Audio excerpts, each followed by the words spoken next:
So, from your lovely partner Shannon Q, thank you for the $5 super chat. What would Paul say to a loving? Is that Christian? ex-Christian?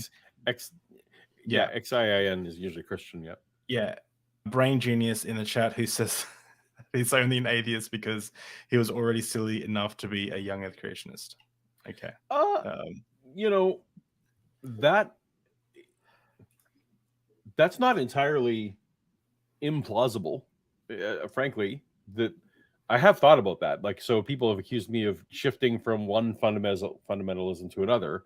And if you are the kind of a black and white thinker that I was, I still, in a way, I acknowledge that I'm kind of a black and white thinker, and that for me, like the scriptures, I don't care if the scriptures contain some kind of philosophical truth or literary truth in the small t way that it's kind of speaking to you like that's fine, but it doesn't, unless it's true in the conforms to reality sense, I don't actually care.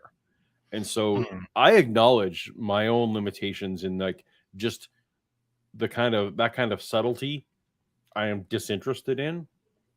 And so if God doesn't care that the Bible is historical or not, and that it's all, the entire thing is a metaphor, and that it's supposed to speak to something ethereal that can never be measured, I'm just screwed, because that's not the way my brain works. And so I'm never going to latch on to that. So if your Christianity is so pliable that no fact can falsify any of it, and there are lots of Christians like that, yeah, I can't follow you there. So if that's what you mean, but if you mean that I was like, that I'm intellectually inferior, like that's also possible, that I'm one of the dumber specimens on earth and I fell for that, and I'm currently atheist, then God has still, that's fine then, but through no fault of my own, I'm too dumb to know that the real God exists, and there's nothing I can do about that. Like if God's threshold of intelligence for salvation is here and I'm below it, what am I supposed to do? Like nothing. I'm just screwed. So I love that you've given a serious answer to this troll in the chat, but that's amazing. Okay. Not Shannon, you weren't the troll. You're talking about the troll, which I assume is a troll. I'm just basing off your comment. I haven't read the comments, but it's embarrassing. Like it's totally embarrassing that I used to, like, talk about criterion of embarrassment. I go around on channels and admit that I thought the Earth was 6,000 years old, and that I thought there were dinosaurs on the Ark, and like that is, it's embarrassing. It's still embarrassing, and it is an ego hit still to this day. Like I'm not gonna lie. There's we're talking before about spiritual experiences and having that divine revelation or something, and I've thought about this. It's like, I used to have, if someone held a gun to my head and made me denounce Jesus when I was a Christian, I would have taken the bullet. Like I just was, I was devout. I really believe what I believed. Now I don't know if someone held a gun to my head and told me, is your worldview so sound that you will risk it for, I don't know if I would die for my, well, I don't even know. I don't really have I don't know. But the point is, like, it made me really nervous about, like, what if I'm not, like, what if what I'm believing now is totally, like, I'm totally, unconvinced. Well, so the Christian, like, we literally have these things.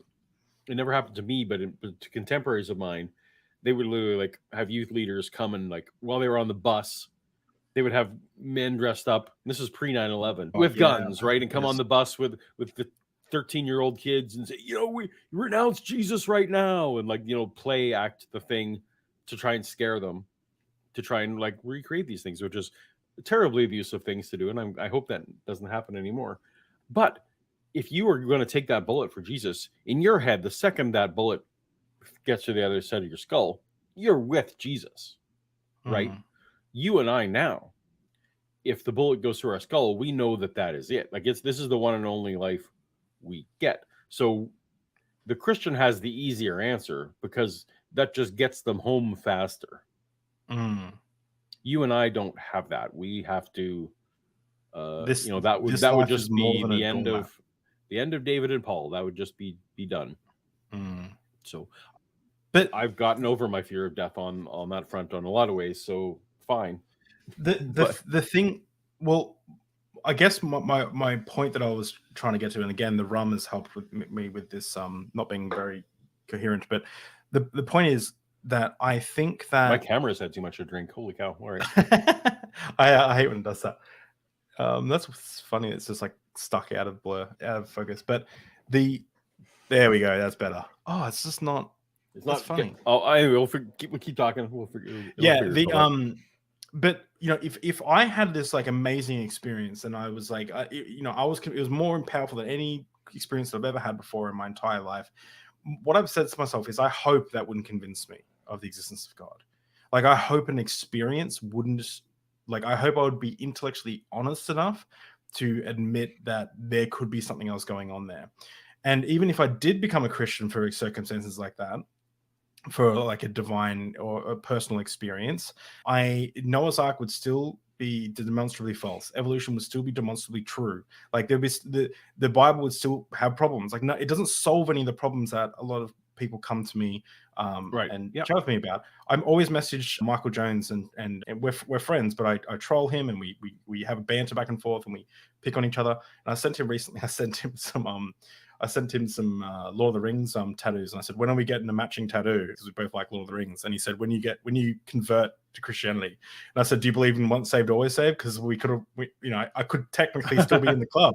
Let's get the tattoos, baby. And he just shook his head. But yeah, it's all the same things that I'm still talking about. It's not like an experience would then nullify them. I don't reach the conclusion based on intuition. I reach the conclusion based on evidence and reason,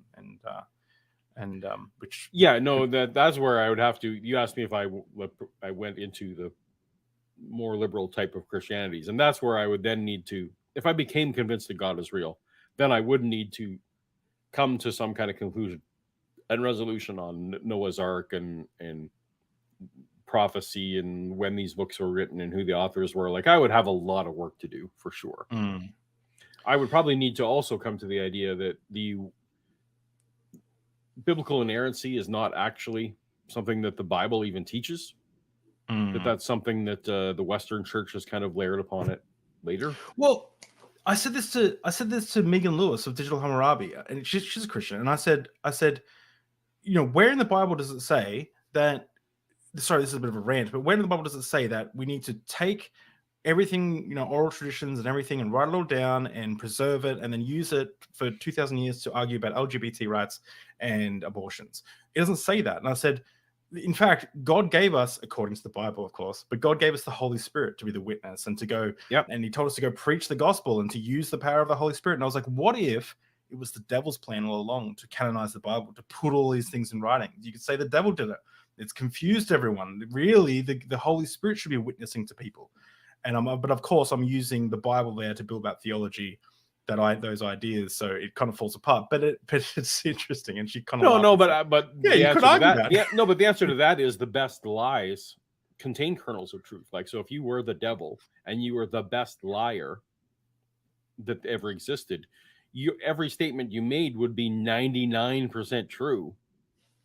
And just have the one bit of like, if you look at Genesis 3, where Satan is talking to Eve, or retcon Satan, it was the serpent originally.